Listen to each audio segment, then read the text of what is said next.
السلام علیکم۔ یہ ویڈیو ہمارا قرآن سے مؤثر تعلق اور اس میں حائل رکاوٹوں کے بارے میں ہے۔ اس سلسلے میں میں یہ عرض کروں گا کہ اگر ہم مسلمانوں کی ماضی کو ذرا اسٹڈی کریں تو ماضی میں جب مسلمان قرآن سے جڑے ہوئے تھے اور ان کا ارتکاز قرآن تھا تو وہ دنیا میں بھی ترقی کر رہے تھے، اور ظاہر ہے دنیا میں اگر وہ ترقی کر رہے تھے اور اقتدار میں تھے تو آخرت کے حوالے سے بھی، اخلاقی حوالے سے بھی وہ اپنے اعلیٰ مقام پر تھے۔ اور یہ عرصہ تقریباً 1000 سال تک اگر ہم مسلمانوں کی تاریخ کو دیکھیں، پیغمبر صلی اللہ علیہ وسلم سے، یعنی جب انہوں نے مدینے میں ایک ریاست کا قیام کیا، وہ تو ان کا پیغمبرانہ مشن تھا۔ جس طرح کہ قرآن کے مطابق اللہ تعالیٰ یعنی کہ رسولوں کو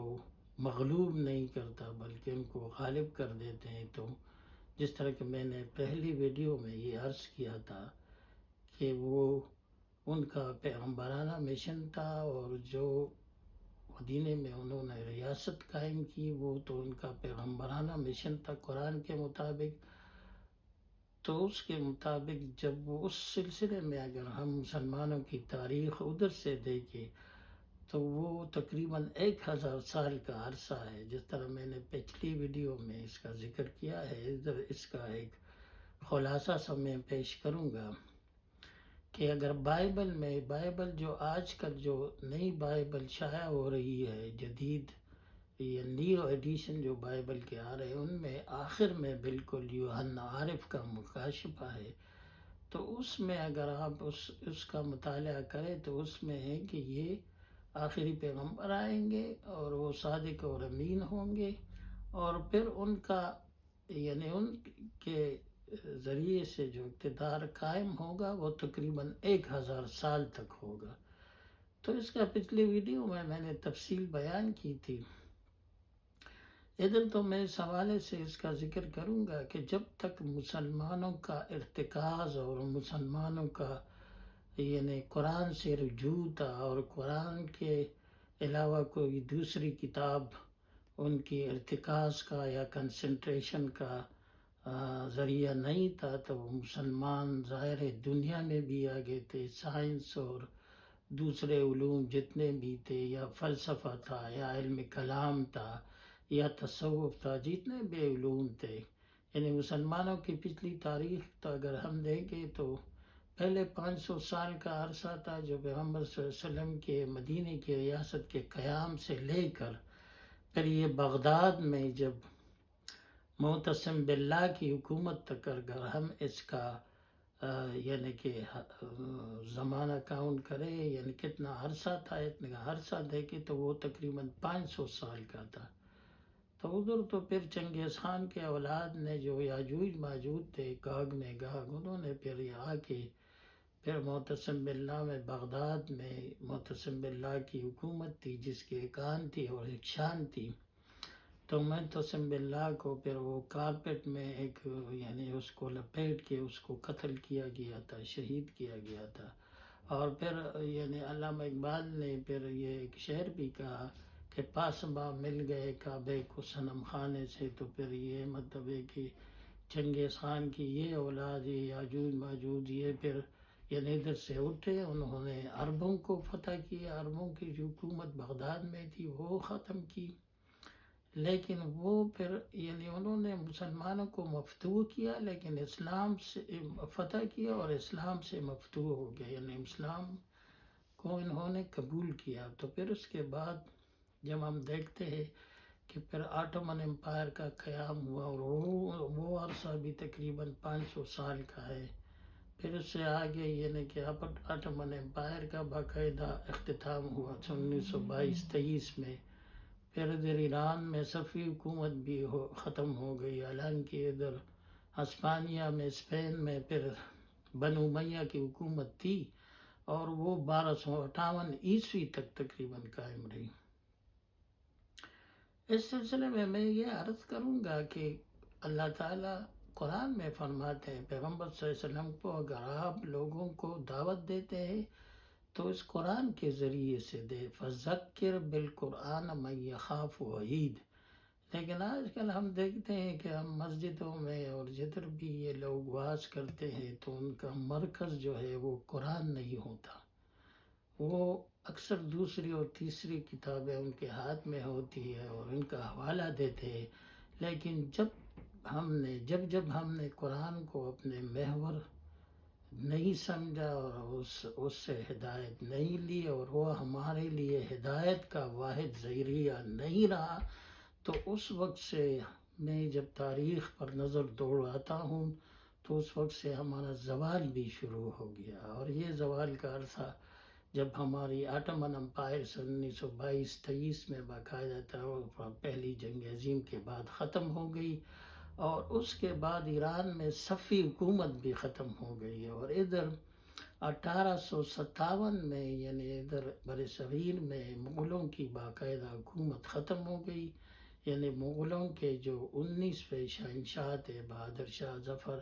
سن 1858 میں اس کو معزول کر دیا انگریزوں نے، اور اس کو پھر مالٹا میں اسیر بنا دیا، اور ادھر بھی ان کا انتقال ہو گیا۔ یہ جو میں نے ایک تمہید سی باندھ لی ہے، یہ اس لیے باندھ لی ہے کہ یہ مسلمانوں کا 1000 سال کا تقریباً ایک شاندار دور تھا، تو اس دور میں یہ تقریباً مسلمانوں میں بہت سے یعنی ابن رشد اور ابن الہیثم اور اس طرح کے بہت سے یعنی ماہر طبیعات اور ماہر فلکیات اور اس طرح کے بہت بڑے بڑے سائنسدان اس دور میں پیدا ہوئے۔ حالانکہ بنی امیہ کا جو دور تھا، جو پہلا دور تھا، وہ یعنی کہ سن 94-95 ہجری تک قائم رہا، لیکن اس میں خوارج تھے، ظاہر ہے خوارج جو ہے وہ یعنی پیغمبر صلی اللہ علیہ وسلم کے بعد جو تیسرے خلیفہ تھے ہمارے حضرت عثمان رضی اللہ عنہ، اس کے دور میں خوارج کا ایک فرقہ پیدا ہو گیا، اور پھر مدینے میں ایک پیرالل ریاست انہوں نے قائم کی، تو پھر یعنی کہ انہوں نے پھر حضرت عثمان رضی اللہ عنہ کو شہید بھی کیا، یہ پھر ایک سلسلہ تھا۔ لیکن یہ یعنی اگر ہم اس کو دیکھیں تو یہ خوارج کی یعنی حضرت علی رضی اللہ عنہ کے دور میں جو بڑی بڑی جنگیں ہوئی، جنگ صفین ہوئی اور جنگ جمل ہوئی، تو اس میں تقریباً 45,000 مسلمان آپس میں شہید ہو گئے۔ اور اگر ہم تاریخ کا مطالعہ کریں تو جب پیغمبر صلی اللہ علیہ وسلم کی وفات ہو رہی تھی اور وہ حجۃ الوداع میں اپنا آخری خطبہ دے رہے تھے، تو تقریباً مسلمانوں کی جزیرہ نما عرب میں کل آبادی تقریباً 1,00,000 پر مشتمل تھی۔ تو اگر ہم 25-27 سال پر آگے یعنی خلفائے راشدین کا ہم اس میں کاؤنٹ کرے تو یعنی 3 گنا، اگر 3 گنا آبادی بھی کرے یعنی اس میں شمار کرے کہ اس میں اضافہ ہوا ہوگا تو 3-4 لاکھ کی آبادی ہوگی، تو 3-4 لاکھ کی آبادی میں پھر 45,000-50,000 ایک بہت بڑا فگر ہے جو اس وقت مسلمان آپس میں شہید ہو گئے، نہ کہ دشمن میں اور نان مسلم سے جنگوں میں، بلکہ آپس میں ایک دوسرے کے ساتھ اقتدار کے حصول کے لیے اور مختلف اختلافات کی وجہ سے یعنی پھر یہ جو فرقہ خوارج کا پیدا ہوا، تو ان کی وجہ سے پھر ایک انارکسٹ یہ پیدا ہو گئے، اور پھر انہوں نے یعنی کہ مختلف تعبیرات کو اپنے حوالے سے انہوں نے پھر اس کی تشریح کی اور اس کی وضاحت کی۔ اس سلسلے میں یہ عرض کروں گا کہ قرآن کے سلسلے میں یعنی قرآن یعنی میں ایک حدیث کا حوالہ دوں گا کہ پیغمبر صلی اللہ علیہ وسلم یعنی مدینے میں مسجد نبوی میں کچھ صحابہ بیٹھے ہوئے تھے، یعنی اور پیغمبر صلی اللہ علیہ وسلم جب آئے تو یہ ایک دوسرے کے ساتھ یعنی قرآن میں یہ ایک دو یعنی گروہوں میں وہ بیٹھے ہوئے تھے، اور وہ قرآن پر کچھ یعنی کہ جدال قسم کی یعنی کہ اس طرح کی حدیث ہے کہ قرآن کو مطلب یہ کہ مختلف حوالے دے رہے تھے، یعنی اس طرح کے کہ مختلف متشابہات کو ایک گروہ یعنی قرآن میں ایک جگہ کا حوالہ دے رہا تھا اور دوسرا دوسری جگہ کا حوالہ دے رہا تھا، تو اس سے پیغمبر صلی اللہ علیہ وسلم نے یہ فرمایا اور ان پر یہ ناگوار بھی گزرا کہ یہ تو قرآن مطلب ہے کہ آپس میں آپ ٹکرا رہے ہیں ایک طرح سے. قرآن کا اعجاز تو یہ ہے کہ یہ ایک جگہ پر ایک حکم دیتا ہے تو پھر اس کو دوسری جگہ پر اس کی تفصیل کر دیتا ہے. ایک بات یعنی پوری جگہ ایک جگہ پہ نہیں بیان فرماتا ہے، دوسری جگہ پہ یا تیسری جگہ پہ اس کی تفصیل کر دیتا ہے. تو اس طرح سے یہ صحابہ بھی اپنے اس موضوع کے لحاظ سے کبھی ایک جگہ کے حوالے دیتے تھے، کبھی دوسرے جگہ تھے. تو منظر یہ پیش ہو رہا تھا کہ قرآن ایک طرح سے آپس میں ٹکرا رہا تھا. تو پیغمبر صلی اللہ علیہ وسلم نے یہ ان کو کہا کہ یہ تو یہود بھی یہی کر رہے تھے. یہود بھی جب انہوں نے اللہ کا یعنی کتاب ان کو یعنی کہ تورات اور پھر زبور اور پھر آخر تو وہ بھی یہی کر رہے تھے. یعنی کہ قرآن کا جو فقہی وہ عنصر تھا اس کو نمایاں کر رہے تھے اور اس کے ایمانیات اور اخلاقیات کا اس کو پس پش ڈال رہے تھے اور ایک طرح سے اس طرح کی تعویلیں پیش کر رہے تھے کہ خدا کی کتاب کو ایک طرح سے آپس میں وہ ٹکرا رہے تھے. تو پیغمبر صلی اللہ علیہ وسلم نے ان کو یہ متنبہ کیا کہ یہ تو اس وجہ سے یہود قوم کا بھی اللہ تعالیٰ نے ان کو بھی مطلب ہے کہ عذاب سے پھر ان کو بھی دوچار کیا تھا. تو یہ اس طرح کی یعنی قرآن کے ساتھ اس طرح کی آپ بحث اس طرح نہ کرے کہ اگر فرض کرے متشابہات کی بھی کوئی چیز ہو اس میں آپ اتنا آگے اس کو بیان کر دے کہ اس کے اصل سے اس کو کنٹیکس کو آپ نکال دے اور پھر اپنا اس میں سے چیزیں بیان کر دیں. اس سلسلے میں یہ عرض کروں گا کہ قرآن کے حوالے سے یعنی اس طرح کے ہم 3 مختلف کیٹیگریز میں ہم لوگوں کو پھر تقسیم کر سکتے ہیں. ایک لوگ تو یہ ہے جس طرح یہ حدیث ہے کہ قیامت کے دن اللہ تعالیٰ کچھ لوگوں سے سوال کریں گے کہ کیوں آپ کو کوئی ڈرانے والا کوئی پیغمبر دنیا میں نہیں آیا تھا. تو وہ فرمائیں گے کہ پیغمبر تو ہمیں آیا تھا لیکن کننا نعوذ مع الخائنین یعنی ہم مین میں ہر بات میں نکالتے تھے، ہر بات میں پیچیدگیاں اور بحثیں کرتے تھے. تو اس وجہ سے جو ہے نا تو یہ ایک اشارہ اس طرف ہے کہ اب اگر آپ ایک گروہ تو یہ ہے کہ یہ بالکل مطلب ہے وہ لوگ ہیں جو کہ فاسقین ہیں، جو کہ گمراہ ہیں، جو کہ قرآن کو بالکل مانتے نہیں ہیں بلکہ اس کا صرف مذاق اڑاتے ہیں اور اس کو مختلف یعنی آیتوں کے حوالے دیتے ہوئے مثلا یہ کہ قیامت کے دن جنت پر جہنم پر 19 فرشتے ہوں گے تو یہ صرف وہ کہیں گے کہ یہ صرف 19 کیوں ہیں، صرف 19 فرشتے ہیں. اس طرح اللہ تعالیٰ کا تخت جو ہے عرش جو ہے جس طرح ایک حدیث میں ہے کہ 8 فرشتے ان کو تھامے ہوئے ہوں گے تو یہ کہیں گے کہ یہ 8 کیوں ہے، یہ 16 کیوں نہیں ہے، یہ 32 کیوں نہیں ہے.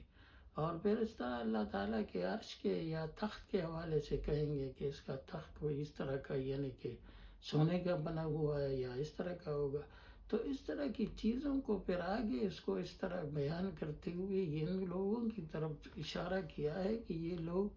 چونکہ اللہ کی کتاب کو نہیں مانتے تو پھر اس طرح کی اس میں تعویلیں کرتے ہیں. اور پھر یعنی قرآن میں ہے کہ اور پھر اس طرح یہ بھی کہتے ہیں کہ قرآن یعنی اللہ تعالیٰ یہ کس طرح کی مثالیں دیتے ہیں یعنی کہ مکھی اور مچھر کی مثالیں دیتے ہیں. تو پھر اللہ تعالیٰ فرماتے ہیں کہ میں تو اس طرح کی مثالیں ہی دوں گا کیونکہ وہ تو خالق ہے، وہ تو خالق کائنات ہے، وہ تو لوگوں کو یعنی انسان نے اس نے خلق کیا ہے تو اس کو پتہ ہے کہ کدھر سے اس کو خطاب کرنا ہے، کس جگہ سے ان کو خطاب کرنا ہے. تو اللہ تعالیٰ فرماتے ہیں کہ جو لوگ ہدایت لینے والے ہوتے ہیں وہ ہدایت لے لیتے ہیں لیکن جو لوگ گمراہ ہیں یا گمراہی پر ہے تو وَمَا يُضِلُّ بِهِ إِلَّا الْفَاسِقُونَ یعنی اس سے وہ گمراہ جو ہے وہ صرف ہدایت نہیں لیتے بلکہ جو لوگ ہمارا ہدایت یافتہ ہے جو سیدھی راہ پر ہے جن کی نیت میں فتور نہیں ہے وہ اس طرح کی مثالوں سے ہدایت لے لیتے ہیں اور سبق لے لیتے ہیں. پھر دوسری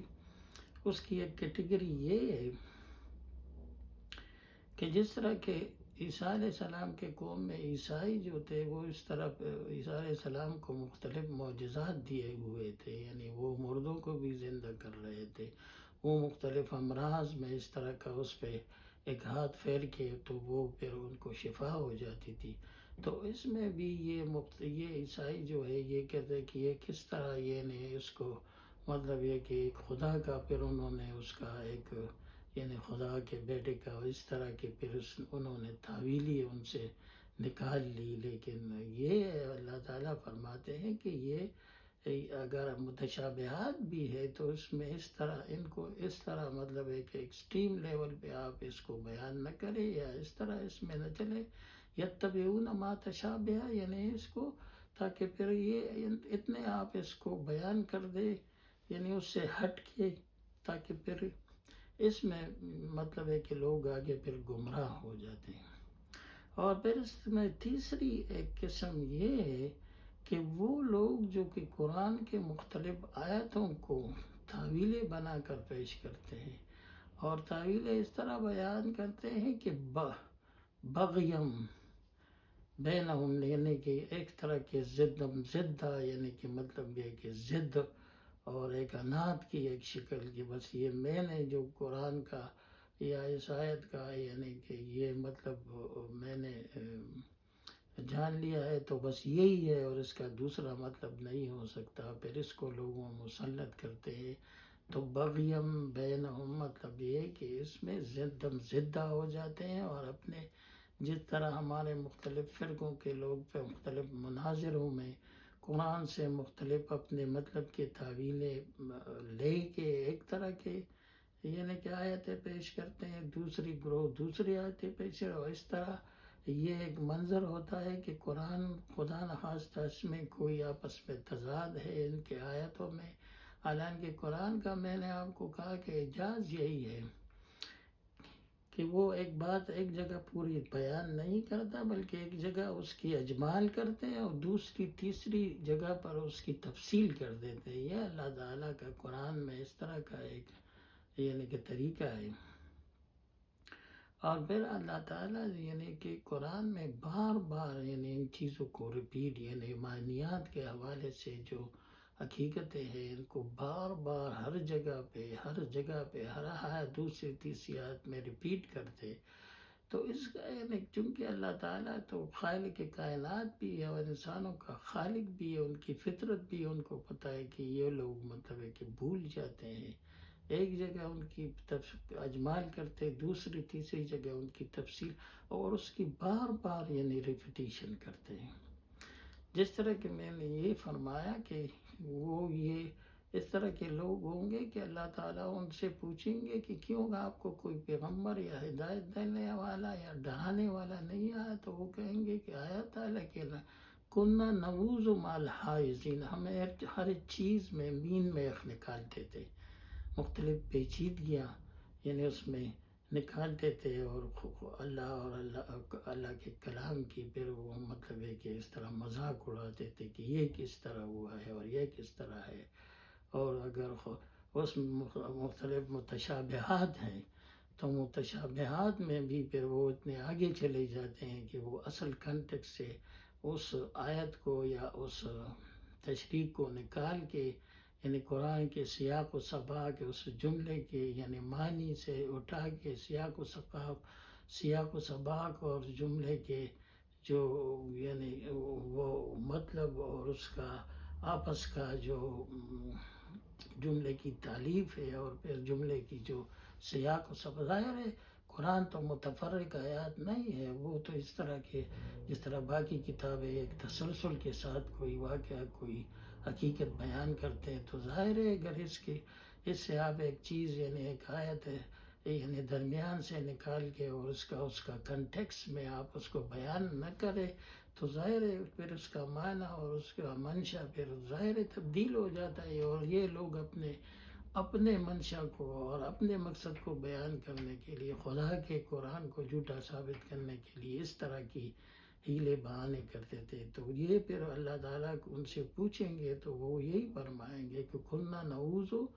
مالحائنین کہ ہم جو ہے قرآن میں مین میخ نکالتے تھے اور اپنی مرضی کے اس میں سے معنی نکالتے تھے.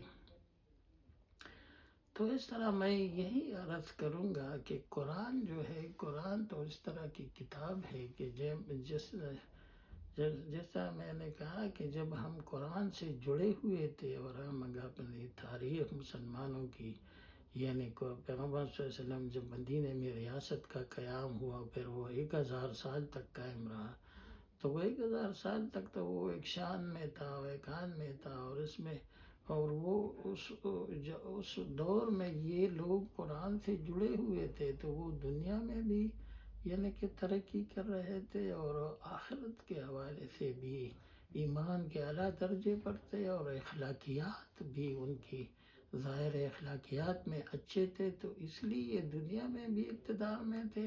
اور آخرت کے حوالے سے بھی یہ کامیابی میں تھے. اس سلسلے میں یہ بھی عرض کروں گا کہ قرآن جو جس طرح کہ میں نے پچھلی اپنے ویڈیو میں بھی عرض کیا تھا کہ یعنی کہ علامہ اقبال نے جو reconstruction of religious thoughts in Islam وہ کتاب لکھی تھی سن 1930 میں، تو اس میں انہوں نے یہ حوالہ دیا تھا کہ ہم نے جو ان کے سامنے تو مسلمانوں کا ماضی تھا جو 1000 سال کا ایک شاندار ماضی تھا، وہ بھی تھا، اور پھر اس وقت میں زیادہ تر مسلمان ممالک تھے وہ غلامی میں چلے گئے تھے. میں نے جس طرح پہلے کہا تھا کہ آج کے جتنے ممالک آپ کے 50 سے 57،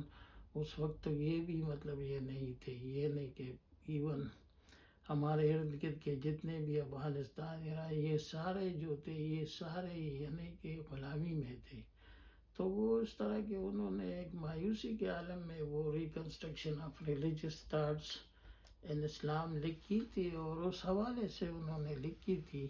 کہ مسلمانوں کو چاہیے کہ وہ ان کا جو فقہی سٹرکچر ہے وہ تو ٹھیک ہے 1000 سال تک وہ تو کام کر گیا، یعنی اس وقت کے لحاظ سے تو ان کا فقہی جو قرآن تو یعنی دین تو اصل میں قرآن اور سنت میں ہے، اور وہ یعنی قیامت تک رہے گا، اور اس کی اصل کی کتاب بھی ہمارے پاس اصل شکل میں ہے اور اصل حالت میں ہے، جس طرح کہ اللہ تعالیٰ فرماتے ہیں کہ اِنَّا نَحْنُ نَزَّلْنَا الذِّكْرَ وَإِنَّا لَهُ لَحَافِظُونَ. تو یہ تو ان کے دنیا کے اسباب کے حوالے سے اللہ تعالیٰ ان کی حفاظت فرماتے ہیں، جس طرح پہلے یہ چند یعنی ان کے نسخے ہوتے تھے، یا چند ہزار چند سینکڑوں یا ہزاروں چند لوگ جو ہے حفاظ اس کو یاد کرتے تھے. لیکن آج کل اگر آپ دیکھیں تو یہ تو ہر ایک کے پاس موبائل میں PDF میں پھر یہ سیو ہے، تو یہ اللہ تعالیٰ ان کے لیے پھر دنیا میں وہ اسباب بھی پیدا کرتے ہیں. یہ تو نہیں ہے کہ وہ اس کو ایک فرشتے کے ہاتھ پکڑا دیتے ہیں، بلکہ دنیا میں اس کی حفاظت کے لیے، اور یہ قیامت تک جو ہے نا یہ سلسلہ جاری رہے گا. پھر اس طرح میں یہ بھی عرض کروں گا کہ قرآن کے حوالے سے اگر ہم یہ ذکر کریں کہ ہم قرآن تو ظاہر ہے ہم یعنی زیادہ تر ناظرہ لوگ پڑھتے ہیں، اور ناظرہ یعنی اکثر لوگ پڑھتے ہیں بغیر یعنی اس کے معنی جانتے ہوئے. تو اس کو میں یہ عرض کروں گا کہ اگر اکثر لوگ یعنی قرآن میں یعنی اگر آپ یعنی کہ سادہ ترجمہ پڑھے تو یہ پوری دنیا میں سادہ ترجمہ میں قرآن میں یعنی کوئی بڑی اختلاف یعنی کہ معنی کے لحاظ سے آپ نہیں دیکھیں گے. لیکن پھر جب بڑے بڑے لوگ یہ دانشور اور اسکالر تفسیریں لکھتے ہیں تو پھر تفسیروں میں وہ پھر یعنی دین کے حوالے سے جو مختلف تعبیرات ہے ان کو پھر واضح ان کی وضاحت ہوتی ہے، اور وہ پھر یعنی ان کا اس میں سے ایک طرح سے ایک یعنی کہ ایک طرح سے ایک تشریح ہوتی ہے، ایک وضاحت ہوتی ہے. لیکن عام طور پر ہم برصغیر کے حوالے سے اگر دیکھیں تو برصغیر میں یہ زیادہ تر جو ہے لوگ ناظرہ قرآن پڑھتے ہیں. اور میں اس طرح یہ ان کے خدمت میں عرض کروں گا کہ کم از کم اگر ناظرہ ہے تو اس کے ساتھ سادہ ترجمہ اگر لوگ پڑھے تو اس سے اس طرح ہوگا کہ قرآن کی میں اس طرح پوری دنیا میں ایک وحدت ہوگی. اور پھر یہ لوگ یہ بھی اعتراض کرتے ہیں کہ یہ اگر قرآن ایک ہی طرح کا ہے اور اس میں مطلب ہے کہ اختلافات نہیں ہے، تو پھر یہ مختلف تفسیریں جو مختلف لوگ ہزاروں کی تعداد میں لکھی ہوئی ہے، تو یہ تو ظاہر ہے یہ لوگوں کی مختلف ذہنی سطح ہے. سارے لوگ تو ایک جیسے نہیں ہوتے. جس طرح کی مطلب ہے کہ بعض لوگ صرف ناظرہ قرآن پڑھ سکتے ہیں اور چند صورتیں ہی وہ یعنی چھوٹی صورتیں وہ ان کی اتنی استطاعت ہوتی ہے کہ وہ چند صورتوں کو ہی بمشکل یاد کر سکتے ہیں. لیکن کچھ لوگوں کی استطاعت یہ بھی ہوتی ہے کہ یہ کہ مطلب قرآن کو وہ علمی اور تحقیق کا ذریعہ بھی بنا دیں. تو اس طرح میں یہ بھی عرض کروں گا کہ قرآن کے اعجاز یہ ہے کہ لا ينقص عن العجائب، کہ اس کے عجائب تو ختم نہیں ہوتے. اور اس سلسلے میں یہ بھی عرض کروں گا کہ قرآن ہدایت کے لحاظ سے دنیا کی آسان ترین کتاب ہے، اور یہ تحقیق اور اس پر تحقیق اور اس کو علم کا ذریعہ بنانے کے اگر کوئی دانشور یا کوئی عالم بنائے گا تو یہ پھر دنیا کی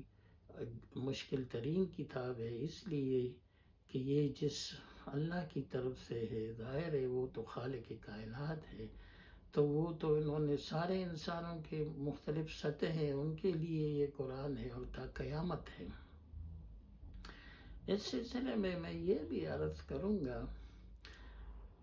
کہ یہ تو پھر تا قیامت ہے، تو اس لیے اس میں سارے لوگوں کو مختلف لوگوں کی ذہنی سطح چونکہ ایک نہیں ہے اور اللہ تعالیٰ نے انسانوں کو مختلف صلاحیتوں سے پیدا کیا ہے،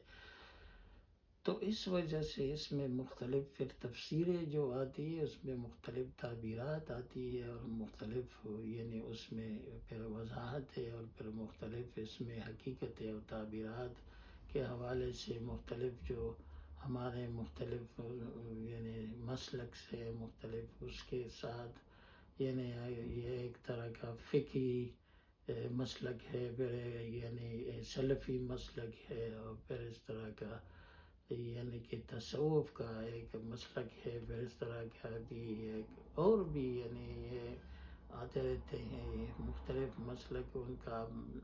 اور اس لحاظ سے اگر یہ دیکھیں تو ان میں مختلف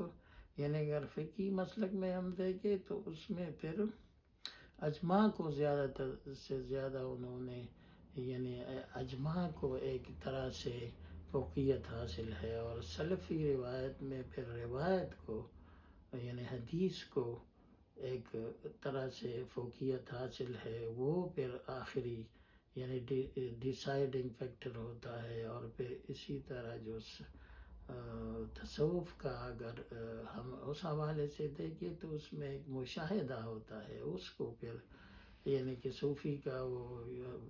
جو مشاہدہ ہوتا ہے اس کو پھر وہ ایک قسم کی فوقیت حاصل ہوتی ہے. پھر اس طرح کی ایک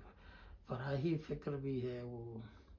یعنی مولانا امین اسلم اصلاحی صاحب اور یعنی امام امین الدین فراہی صاحب، تو ان کے لحاظ سے اگر وہ اس طرح کے مختلف جو انہوں نے تفسیریں لکھی مثلا تدبر قرآن ہے یعنی کہ مولانا امین اسلم اصلاحی صاحب کی یا حامدی صاحب کی المیان ہے، تو اس میں پھر وہ قرآن کو یعنی ان کا موضوع یعنی فوقیت ان کو قرآن میں دیتے ہیں. یعنی اگر کوئی بات یا آیت کو سمجھنی ہے تو اس کو پھر وہ قرآن پر سب چیزوں پر فوقیت دیتے ہیں. تو اس طرح سے میں یہ عرض کروں گا کہ یہ پھر مختلف اس میں تعبیرات آ جاتی ہیں، پھر لوگوں کی سطح مختلف ہے. اور اللہ تعالیٰ فرماتے ہیں کہ جس طرح کے معاشرے میں ڈاکٹر ہونے چاہیے اور انجینئر ہونے چاہیے تو اس طرح سے عالم بھی ہونے چاہیے. اس طرح اللہ تعالیٰ فرماتے ہیں کہ ما کان المؤمنون لینفروا کافہ فلولا نفر من كل فرقة منهم طائفة ليتفقهوا في الدين إذا رجعوا عليهم لعلكم يحزنون. کہ اگر ایک عالم ہوگا تو پھر اس کا عالم کا یہ کام ہوگا کہ وہ دین پر تفکر کرے، تدبر کرے، اور پھر وہ جس قوم میں ہے، جس قوم میں وہ عالم ہے، وہ اس قوم کو اللہ کے یعنی کہ اللہ کے یعنی کہ اس سے ڈرائے اور یہ کرے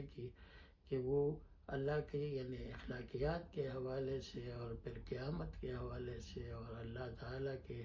سامنے یعنی پیش ہونے کے اور پھر سزا اور جزا اور ان چیزوں کو پھر اب وہ قوم میں اسی قوم میں جس میں وہ عالم ہے، وہ پیدا ہوا ہے، وہ پلا بڑا ہے، اسی قوم میں پھر لوگوں کو اللہ تعالیٰ کی یعنی وحدانیت کے حوالے سے اور پیغمبروں کے حوالے سے پھر وہ جو جس طرح کہ میں نے پچھلی ویڈیو میں بھی کہا تھا کہ وہ پیغمبر کا کام تو یعنی کہ دین کو قائم کرنا تھا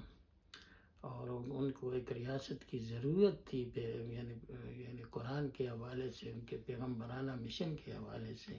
لیکن ہم لوگوں اور باقی قوموں کے لیے اللہ تعالیٰ کا یہ پیغام ہے اور یہ فرمانا ہے کہ آپ شہادت علی الناس کریں گے، آپ یعنی دوسری قوموں کو خدا کا پیغام اور خدا کی دین کی دعوت دیں گے، شہادت علی الناس. تو یہ پھر عالم کا کام ہے کہ یہ تفکر تدبر دین پر کرے یعنی اعلیٰ سطح پر، اور پھر اپنے قوم کو انذار کرے اور پھر آگے اس کا مقصد کیا ہوگا تاکہ وہ اللہ تعالیٰ کی گرفت سے لوگوں کو بچائے. تو یہ پھر اس حوالے سے میں مختلف یعنی کہ قرآن کے حوالے سے اگر ہم اس کو اپنا یعنی مسلمانوں کے حوالے سے جو آج کل یعنی زیادہ تر پستی میں ہے اور زوال میں ہے، تو میں اس کو اپنی طرف سے ان کو ایک ہمدردانہ اپیل کروں گا کہ یہ اگر آپ جس طرح مسلمانوں کا وہ شاندار ماضی دے گے جو 1000 سال تک تھا، جو پیغمبر صلی اللہ علیہ وسلم میں مدینہ کی ریاست کے قیام سے لے کر پھر یعنی کہ بغداد میں معتصم باللہ کی حکومت کے خاتمے تک 500 سال کا عرصہ، اور پھر اس کے بعد جب چنگیز خان کی اولاد جو کہ یاجوج ماجوج ہے، جو کہ میں نے آپ کو کہا کہ یعنی کہ بائبل میں یعنی جو جدید بائبل شائع اور اس کو اگر آپ مطالعہ کریں، اس میں آخری چیپٹر جو ہے یوحنا عارف کا مکاشفہ، یہ یعنی عیسیٰ علیہ السلام کے مختلف مشاہدات اور اس کے خوابوں کے حوالے سے وہ بیان کر رہے ہیں جو اللہ تعالیٰ نے ان کو دکھائے ہیں اور وہ حقیقت ہے. تو اس حوالے سے انہوں نے یہ عیسیٰ علیہ السلام نے یہ پیشن گوئی کی تھی یعنی کہ بائبل میں یوحنا عارف کے مکاشفے میں کہ یہ آخری پیغمبر آئے گا اور ان کا اقتدار پھر 1000 سال تک ان کے مسلمانوں کی حکومت ہوگی. تو دوسرا عرصہ پھر یہ جب چنگیز خان کے اولاد یاجوج ماجوج یہ گاگ میں گاگ جو تھے وسطی ایشیا سے اٹھے، انہوں نے پھر بغداد میں مسلمانوں کی حکومت ختم کی، اور پھر اس کے بعد جس طرح کہ میں نے کہا کہ انہوں نے پھر اسلام قبول کیا، تو پھر آٹومن امپائر کا قیام ہوا اور پھر وہ باقاعدہ 1922-23 میں ان کا پھر اختتام ہوا یعنی کہ پہلی جنگ عظیم کے بعد. تو پھر اس طرح میں یہ عرض کروں گا کہ اگر مسلمان اپنی ماضی کی تاریخ کو دیکھے تو اس حوالے سے وہ قرآن سے جڑے ہوئے تھے، اس میں وہ دنیا میں بھی ترقی کر رہے تھے اور آخرت کے حوالے سے بھی اعلیٰ مقام پر تھے. اگر آج بھی مسلمانوں کو دنیا میں اور آخرت کے حوالے سے آگے بڑھنا ہوگا اور یعنی کہ قیامت کے دن خود سرخروئی حاصل کرنی ہوگی اللہ کے سامنے، اور پھر ادھر دنیا میں بھی اگر انہوں نے اقتدار میں آنا ہے، دنیا میں سائنس میں ترقی کرنی ہے، دنیا کے حوالے سے اقتدار میں آنا ہے، تو پھر ان کو قرآن کو تھامنا ہوگا اور اس کو اپنی اصل یعنی ہدایت کا ذریعہ بنانا ہوگا. یہ میں ان اپنے واعظین جو ہے جو مختلف فرقوں مسلکوں سے تعلق رکھتے ہیں کہ یہ مختلف مناظرے اور ڈیبیٹس نہ کرے، بلکہ اس طرح کے قرآن کے حوالے سے لوگوں کو آگاہ کرے اور ان کے ہاتھ میں بجائے دوسری تیسری کی کتابوں کے قرآن اگر ہوگا تو پھر اس حوالے سے ہم آگے بڑھ سکتے ہیں اور یہ ہمارے لیے اتحاد اور اتفاق کا ذریعہ ہوگا. اور پھر انشاءاللہ ہم قرآن کو اگر ہدایت کا ذریعہ بنائیں گے اور اس کو ہم اپنا محور اور مرکز بنائیں گے تو پھر انشاءاللہ ہم دوبارہ دنیا پر ترقی میں اقتدار میں آ سکتے ہیں، اور ہماری قوم پھر انشاءاللہ اخلاقیات میں اور دوسری اچھی یعنی حوالوں سے دنیا پر حکومت کر سکتے ہیں، اور آخرت کے حوالے سے بھی اللہ کے سامنے سرخرو ہو سکتے ہیں۔ تو پھر اس ایپیسوڈ کا خاتمہ کرتا ہوں، اور پھر میں اپنے رشتہ داروں، اپنے دوستوں اور اپنے ارد گرد کے لوگوں کا خاص خیال رکھ کے، اور پھر انشاءاللہ اپنے اگلی ویڈیو میں کسی نئی موضوع، دلچسپ موضوع کے ساتھ انشاءاللہ آپ کی خدمت میں حاضر ہوں گے، اور تب تک کے لیے اجازت دیے۔ اللہ حافظ۔